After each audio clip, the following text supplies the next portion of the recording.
Hello. Welcome to Entrepreneurs on Deck, What's in Your Pitch Deck podcast. I am your host, Wes. I got my co-host on the right side of me, Mario Gonzalez. What's up, ladies and gentlemen? Yes, he's also a life designer. So if you don't know this show is called Entrepreneurs on Deck. It's What's in Your Pitch Deck podcast. We give opportunities to entrepreneurs to basically either come on the show or listen to the show and get some insights, know more about the game. We have a lot of resources. There's a lot of tools out there in order to scale ahead, stay ahead in this game of entrepreneurship, because it is rough out here. If you don't know what you're doing, if you're just starting out, this show is going to help you out in that fashion. So with that being said, we're going to start the show off with the definition of the word mindset. For sure. But first off, I want to give a big shout out to Tamika. Sure. For allowing us to use her beautiful space at the Grow Your Nonprofit Podcast Lounge. Yeah. Look at the ambiance. Look at the space. This is beautiful. Thank you, Tamika, for You're welcome. allowing us to use the space. All your entrepreneurs out there, if you guys are looking for a place to record, definitely contact Tamika. She'll help you out. This is beautiful. It's amazing. It's amazing. We have beverage here. The ambiance is clean. Like he said, we got some coffee, tea. We're going to spill some tea at the same time here as well. You're not. I'm watching Not you on like the a hawk. Not on the white couch. On the white couch. Kidding me? On the blue couch. Yeah. Not even on the blue couch. So the conversation today is going to be mindset. You know, as an entrepreneur, you want to have the appropriate mindset in order to either communicate with your team, communicate with your clients, communicate with yourself, because you know a lot of things happen out here, and we want to be able to have the right mindset and the right mentality in order to be who we are going to be. So let me ask you a question, Mario. Sure. When it comes to mindset and being an entrepreneur, how do you go about dealing with your clients? Oh man, well, mindset first of all is everything. We know that. Like without the proper mindset, I mean, nothing's gonna work for you. Mm-hmm. So you have to. For me personally, I set a routine for my day to get my mind right. So a lot of us, even though this may sound crazy, but us particularly, we wake up first thing early in the morning, 4, 5, 6 a.m. 5 o'clock myself. And when I do that, what I do personally is, I send out a prayer to a lot of people in my family. So before I even kiss my wife, my kids, anything like that, I'm reading the scripture and I'm sending this prayer out to get my mind right. They say the first thoughts of the day will dictate the rest of the day. Right. So that's what I want to do first for me. That's for my mental space. Then I'll go ahead and roll over and kiss my wife and things like that if she's sleeping and with things. the stink breath. So what I do, like I said, I set a routine for myself and I try to portray that to my clients. So I'll get up, take some time for myself, send the prayer out, go get a workout in, get some meditation going, get some breakfast. This is all before 8 a.m. Good. Then once 8 a.m. comes around, then you can start preparing yourself for the rest of the day. You've gotten a lot accomplished already. You feel like you're in a good mental space. You feel accomplished. And then the rest of the day can start. Right. So when it comes to mindset with our particular clients, I mean, a lot of people, we're entrepreneurs, and the entrepreneur journey is tough. So you have to get that. You have to get that going. So a lot of our clients transition over from the 9-to-5 working class to entrepreneurship, but the thing they lack is proper mindset. Right. So we have to understand that that's priority. So let's define that. Let's define the proper mindset. So I looked it up. We know what mindset is, but let's really get down to what Google and Wikipedia is talking about. Yeah, let's see what they say. That's very important because everything on Google and Wikipedia is. If it's on the internet, it's true then, right? It's true. Right. So if you have heard this word and are still stuck or confused, we understand because it's a lot of word and it's a big word, and people have their own ideology around this word and their own concept of it. So when we Google this word on Google, Google is telling us this: a mindset is the established set of attitudes held by someone. Wikipedia defines it as a particular group, social or cultural values, the outlook, philosophy or values of a person, or now also more generally, a frame of mind, attitude or disposition. But we love to explain the mindset as a collection of or a bunch of beliefs, circumstances, or assumptions that influence your actions, your decisions, and the resultant outcomes at any given time. This means how you behave, think, feel, act, react, or the emotions you exhibit towards situations and around your life. So that is the definition for Google, and that is the definition for Wikipedia. For example, when we talk about money mindset, we discuss everything, including your beliefs and perceptions of money and how money affects your thoughts, your emotions, and daily needs. It is a complete package because while many people want to singularly attribute attitude alone to mindset, it is more than that. That's right? a very, very educated definition right there. Yeah. So let me continue. A person's mindset is formed by the experiences they encounter in life, which could be positive or negative, and how those emotions are interpreted by them. However, we advise people also deal with that residual left behind when emotions are not completely dealt with. So let's talk about this. So let's talk about developing or improving a positive mindset. So I'm gonna bring Tamika to the stage here. So let me to the stage. I get to come to the stage. Wow. Okay, I have to do something. Let's go. Clap it up. Tamika sitting. So let's talk about mindset. What is your definition of mindset? So my pressure. definition of mindset, it's really a choice, because as a child, we have to obey our parents, if you will. And then as you talked about life experiences, it all shapes who you are. And I think about, I don't know, maybe by the time you're between 7 and 10, you are who you are, whether you're able to express yourself or not. Then you hit 18 and now you're introduced to the real world. Now you've finished high school, and it's kind of scary. You're hit because with the reality of other things. Of the real world, because were we really prepared for the real world? Absolutely no one is not. really. Not really. Absolutely not. So it's kind of like you start off with going to take risks as a child. We fall down, we jump off roofs. I know I was a tomboy. I used to skateboard, jump off roofs, throw rocks at cars, do all kinds of crazy stuff. And then as you get older and you becoming into yourself, people want you to start fitting in. Then you kind of change and adapt, if you're that personality, to fit in. And then you kind of go out in the world, and then you kind of battle, do I be my authentic self as an individual, or do I try to blend in with the crowd because I care what everybody else thinks? Then you come to an aha moment. For me, I was always taught to not be a follower, to be a leader. That it's a choice as you become an adult. It's a choice how you decide to lead in life, whether or not you care about what somebody thinks about you and being your authentic self. So a mindset shift is when you know who you are, what's your purpose in life, and then I think you're better off. And I think we're the only species on earth that don't know our purpose, because a dog knows how to be a dog. This is true. Yeah, if you think about it that way, you throw a dog in the water, it knows how to swim. But a human being, we would drown if we were not taught how to swim. This is true. Birds, they know to fly up north. It's all instinctive. We're the only being here on earth that have to be taught, and we have the choice to do that. So I think when you understand your purpose, who you are, and comfortable with that, I think the rest could be great, because we're our own worst enemy. It's all a mindset. Yes. You can't do that. We tell ourselves that.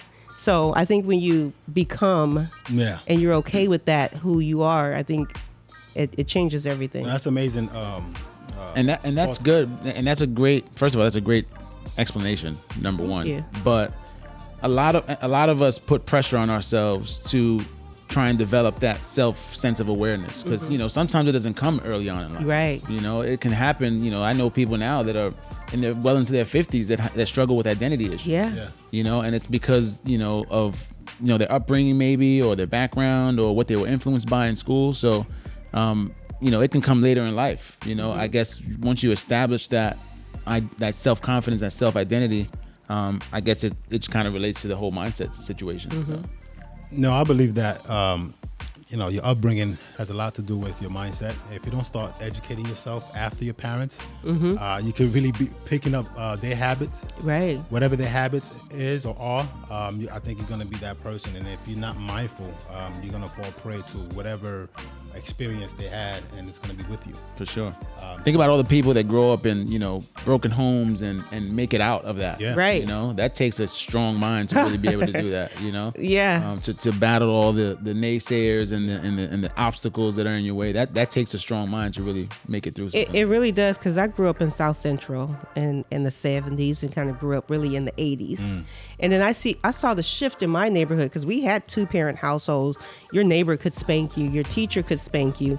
And then fast forward to the 90s, where crack cocaine was introduced, and then the helicopter was always chasing someone in the neighborhood, so much we called the helicopter the ghetto bird. And the birds up in the sky. Yeah. So that movie Straight Outta Compton, I lived that life. Boys in the Hood. Yeah. I'm like, wow, that's where I grew up. Right. So, and a lot of people I grew up with are still there. Wow. So, like, why did I make it out? I don't know. You had the mindset. I guess I had the mindset. There you go. Mindset. And I think if you don't have the right mindset, you may not have the right emotion to deal with life, to deal with people. You may fall prey to mental health issues. You may become an alcoholic. You may become a drug addict. You may become a sex addict. You may become whatever you don't really want to desire to become, but because you lack control of your life, you don't have discipline. And I think having the proper mindset brings some discipline to the table. So how does one shift from that when you've had all the odds against you? How do you get beyond that? Because I realized, because I used to question, like, why did people decide to stay? Why do people want to stay in their neighborhood? Because the first thing I did when I got a car, I just drove. And I drove. And guess what? I was so uncomfortable, because I started to see people who didn't look like me. And I thought everybody was staring at me. Yep. And it was my mindset. It's like they probably could care less. Yeah. I have a good answer for that. Okay. How do you shift? Education. Educate yourself. A lot of times we're stuck in the box thinking that our limitations are in our immediate neighborhoods or wherever we grew up. And the more you educate, the more you learn about, different things or expanding your brain. I mean, doors are going to open up and opportunities are going to open up. So at the very minimum, educate, read, watch things that are going to be fruitful and help you.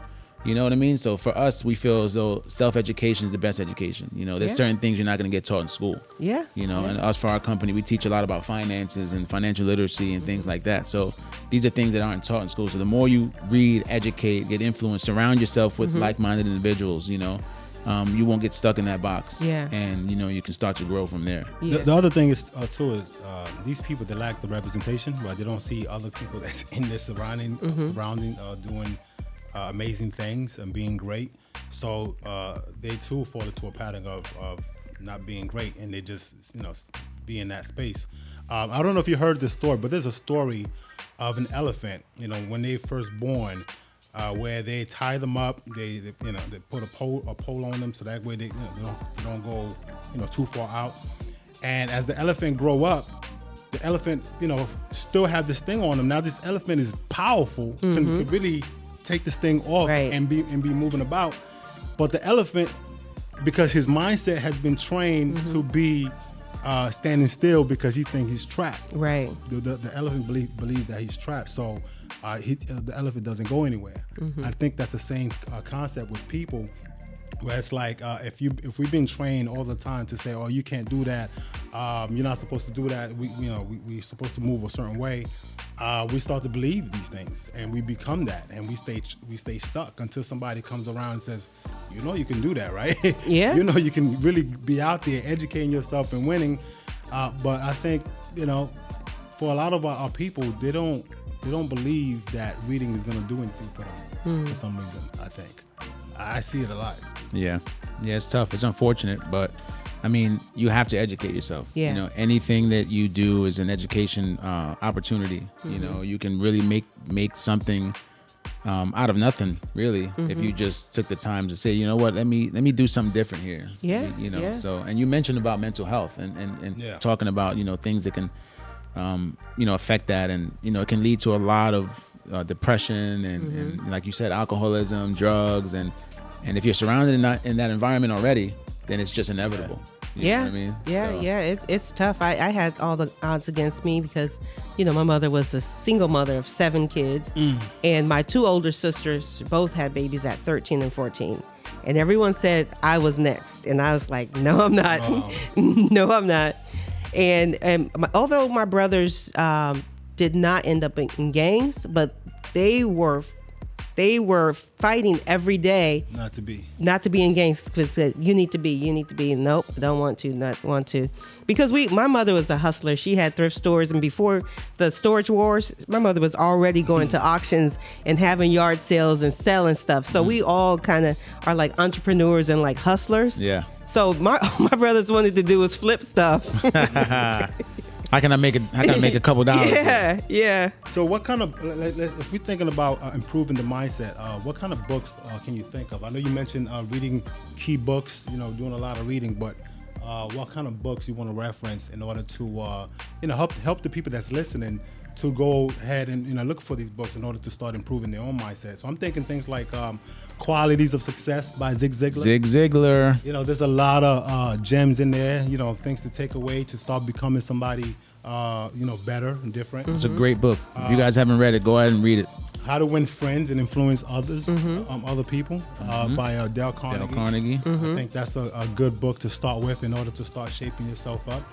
And I think there's just reading, because one book will lead to another book. And you can, as long as you continue in that path, I think at some point you're gonna become somebody different. Yeah. And Wes, and for people who don't like to read or feel like they don't have the time to read, Wes, you mentioned audiobooks. They can get books on audio, so on their way to work, they could sort of read, right? Yep. I'm glad you brought took that the up. words right out of my Yeah. mouth. That's all I read. I don't read. Yeah, that's all he reads. As an entrepreneur, you can't sit there and read because you don't got time for that. We're constantly moving around. We're talking to somebody, talking to a client, talking to our partners, whatever.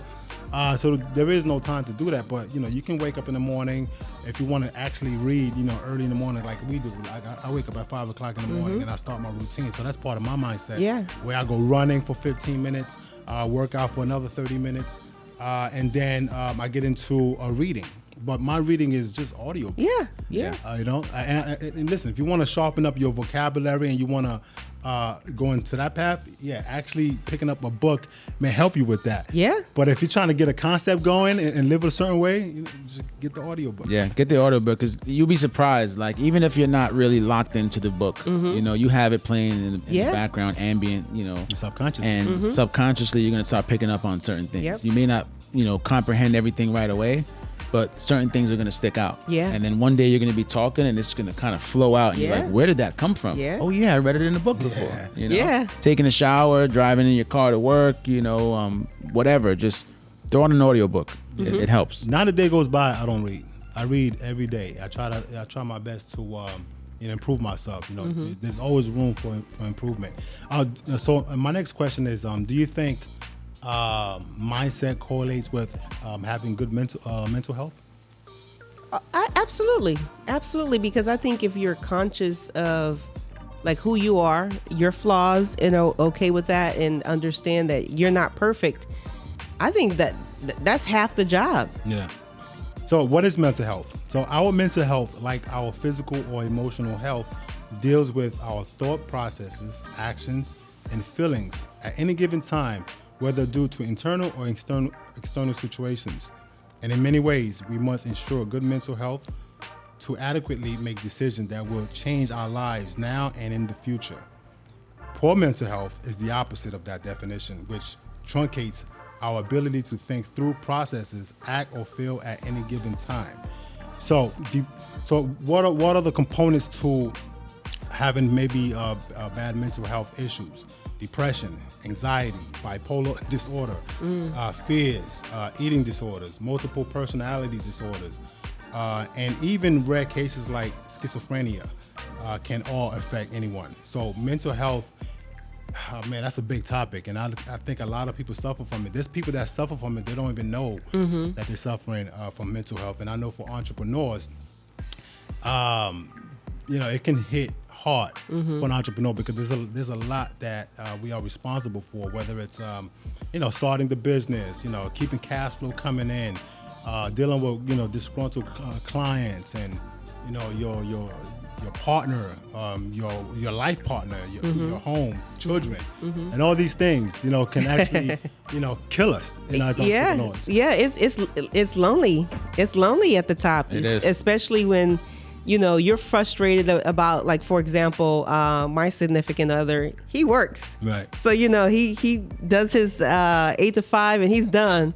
For me, I have to think about cash flow. I have to think about, you know, okay, everybody gets paid before I get paid. And it's just a whole nother set of rules. But guess what? I chose this for myself. That's You it. chose this life. That's it. But what I love about it is the freedom, because I had that corporate job and I was working in high level positions, but I always felt insecure because I didn't feel like I was in charge of my destiny. I had someone giving me a 90-day review. I had someone, and you know, nothing I did was ever good enough.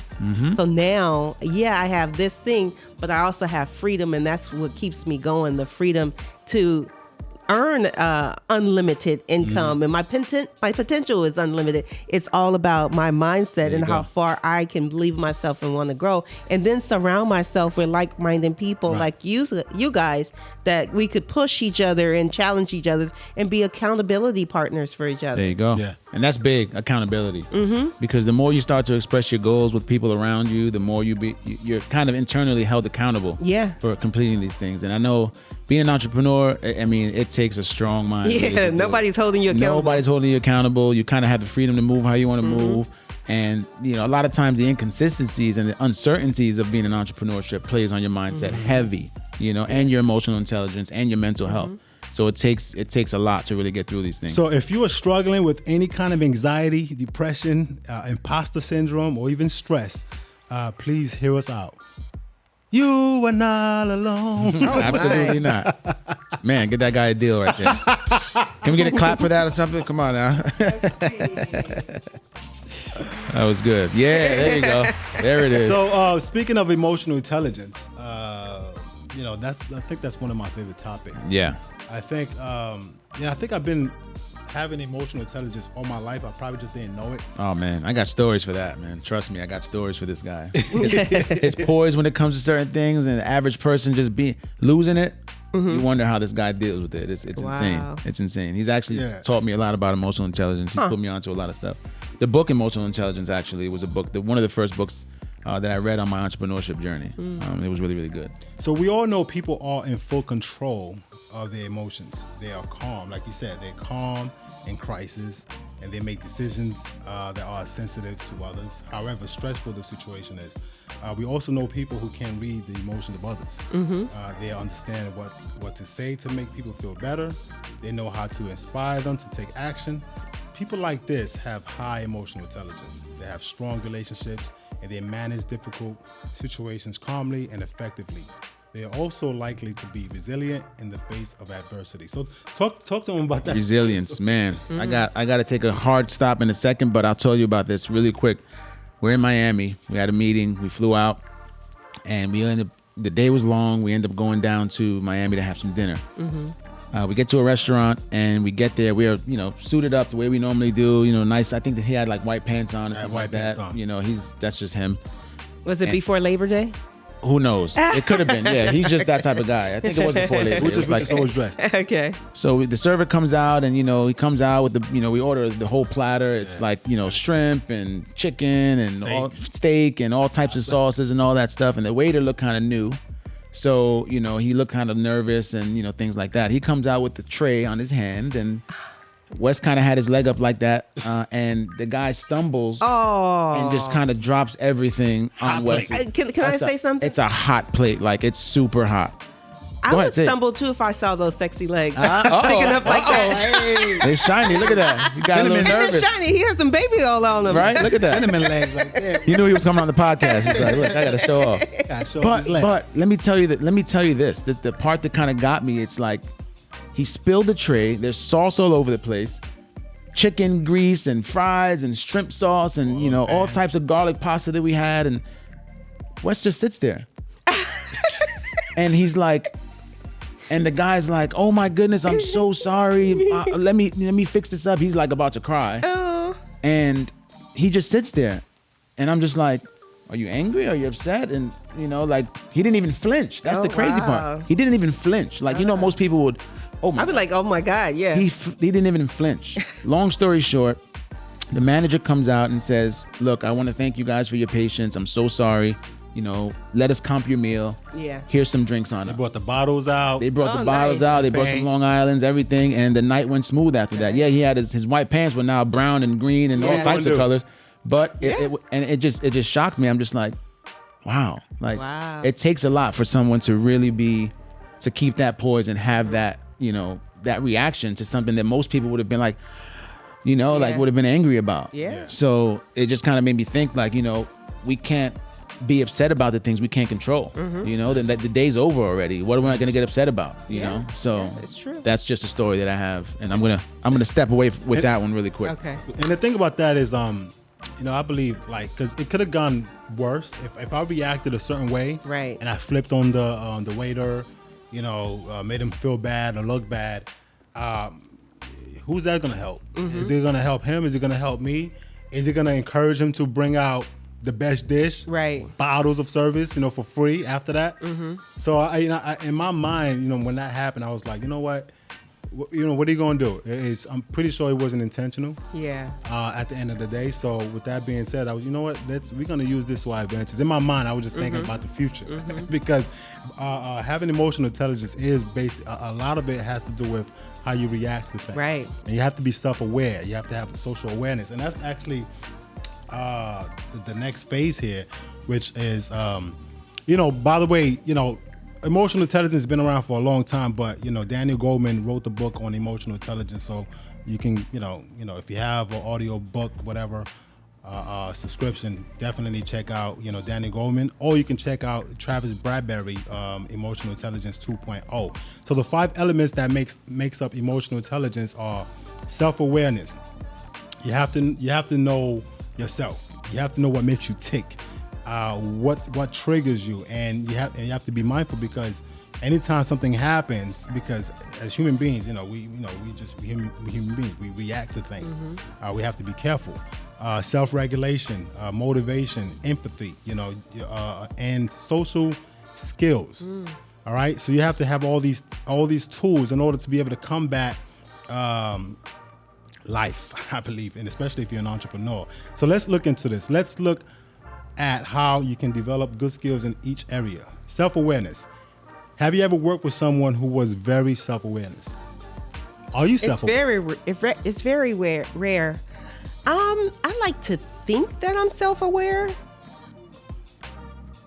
but I can't say that I'm 100% self-aware, because there's times where I might be thinking one way, but my body language is something else, and Right. it's giving off bad vibes to Bad someone. vibes. And I've been told that all the time. But Yeah. the body language is like, no, you're not serious about what you're saying right now. Yeah, exactly. Because my son often say, "Are you mad?" And because I'll be making faces, but I'm thinking. Right. I'm not mad. I'm thinking. So sometimes I know I come across as being really mean, aggressive. So I wouldn't say most of the times I can say I'm 100% self-aware. So do you think what's that phrase they use? The bitch resting face. Maybe. Do you think in that face? It's a lot of people think in that space. Yeah, I don't know. It's just that I'm a thinker. Yeah. I always be thinking about my next step, the next thing I'm going to do. So I'm always in deep thought, and that kind of translates to like different faces, and sometimes I talk myself through things, Yeah. and I have a lot going on. Yeah. You're an entrepreneur. Yeah, and I'm starting to think I'm becoming a serial entrepreneur, because there's so many other Yeah. things I want to do. I mean, an entrepreneur is that. I mean, like, if you're a small business owner, it's one thing. You probably are focused on one thing, one business. But entrepreneur, they really got their hands on a lot of things. So let me go into the breakdown of self-awareness. This person considered the needs and feelings of others. Takes responsibility of her mistakes. Was humble about her strengths. Never said thoughtless things, and was aware of how words and actions affect others. So this is the person when it comes to self-awareness. So to put simply, this person is great to work with. Do people like working with you? I like working with you. That's a tough one. Yeah? Because I know the type of people I do well with, because I tend to I'm not as emotional as most females are. I think some people tell me I have more male qualities than female qualities. That's a good thing. I've been told that I'm assertive. And for people who have like low self-esteem, who are not self-aware, maybe have some, some issues. I don't do well with those people because I've been told that they say I'm talking down to them. Oh, okay. So I do well with people who are confident, people who are self-aware, who have things going for themselves and not like being petty, like watching every little thing I do that makes a mistake. Right. That's why I'm very particular on who I surround myself with, because I know I am assertive. I am aggressive. I do have very high expectations. And then I'm so excited. I want to do so many things. And then some people who may not be high achievers or type A personalities, they just might take it the wrong way. Or so certain personalities I just don't do well with. No, I get that. And they say they are also saying that self-awareness is one of the most important qualities. Yes. That you can have as a leader, and developing self-awareness is important in both your personal and your professional life. So we, like I said before, we always can be better at what we do. So the next one is self-regulation. Self-regulation is about staying in control. To develop your skills in this area, self-motivation is strongly affected by your emotions. When you're distracted by your emotions, you may find it hard to see tasks through. Do you find yourself lacking in motivation sometimes as an entrepreneur, like maybe getting up in the morning, I can't do it today, or? I think I kind of go through phases. Sometimes I'm motivated, I'm excited, and then other times, sometimes questions like, why am I doing this? I can go have a 6-figure salary and have benefits and 401ks and I don't have to worry about all of this. And then I come back to why I left corporate America and decided to do my own thing. So yeah, it's like you feed yourself every day. Mentally, you have to find some sort of motivation and prayer and learning the importance of walking by faith and not by sight, and trusting the process. I had to learn that. And I think once you can continue every morning motivating yourself and feeding yourself to go out to do what you're doing, which is hard. Entrepreneurship is not for everyone. No. It takes a certain person, because I mean, I've been in business full time for the first 3 years. For the first 2 years, I didn't make any money. Yeah. I had to live off of, because I'm self-funded, so I had to live off my savings. So just being disciplined, knowing that, okay, and keep on going, and you're not seeing any results. And that takes a lot. Yeah, I mean you can fall prey to mental health issues because of these things. Yeah, it's a lot. No, I think what keeps me going is knowing that most people have fear. Like, it's like going on stage. I know going on stage for me is, I know most people are scared of this. But if I'm the one that's up there, then I'm look like the hero. Yeah. So it's entrepreneurship is the same thing. Most people are not doing it. So the fact that I'm doing it and I'm learning and I'm becoming more powerful. When I say more powerful, I'm learning more about sales. I'm learning more about myself, and I'm learning how to be on a certain stage that most people are not on. So when I'm dealing with people that's not in that space, it's like, I don't want to say superior. You come across superior, but it's like you have a lot of information that they don't have. Yeah. And you're already resonating with them like that, and automatically you become here. Yeah. So, and that helps with closing deals and creating sales for yourself. And you're like, oh, you know what? This is the space that I need to be, because as a worker, as a person that does 9 to 5, there's not a lot of opportunities for yourself in that. You may make 100K, 200K a year, but you're still capped out. Right. Somebody's telling you what to do all the time, and that in itself. And if you're not strong-minded, somebody's telling you what to do and is on top of you all the time, can fall to your emotions. Yeah. And it can really make you not want to come to work every so often because of that. I never liked that. I had bosses when I was working. I'm like, you know what? You really got to be this way. Yeah. And I always tended to have bosses that I always thought they shouldn't have been, because they were not good leaders or even managers, Right. because you could be a good leader and not be in a leadership role, because leadership is something that is earned, and you can't be a leader if no one follows you. Right. And when you become an entrepreneur, or or you have a small business, and you realize the people that I used to work with, they were just playing assholes. They didn't know what they were talking about. Because you know now, because you're a boss, you have your own business, you know how things work. You're like, you know what? This person could have done it so much better. This person would have had more results out of me if you would have went about it this way. So me as an entrepreneur, I'm mindful about the way I talk to people and the way I am with any and everybody, whether it's somebody that works for us. You know, of course, you want to, get your point across. Yeah. You need to get your point across. Yeah. So that's emotional intelligence. Empathy. You mentioned that you don't have emotion. You lack emotion. That's what you said. I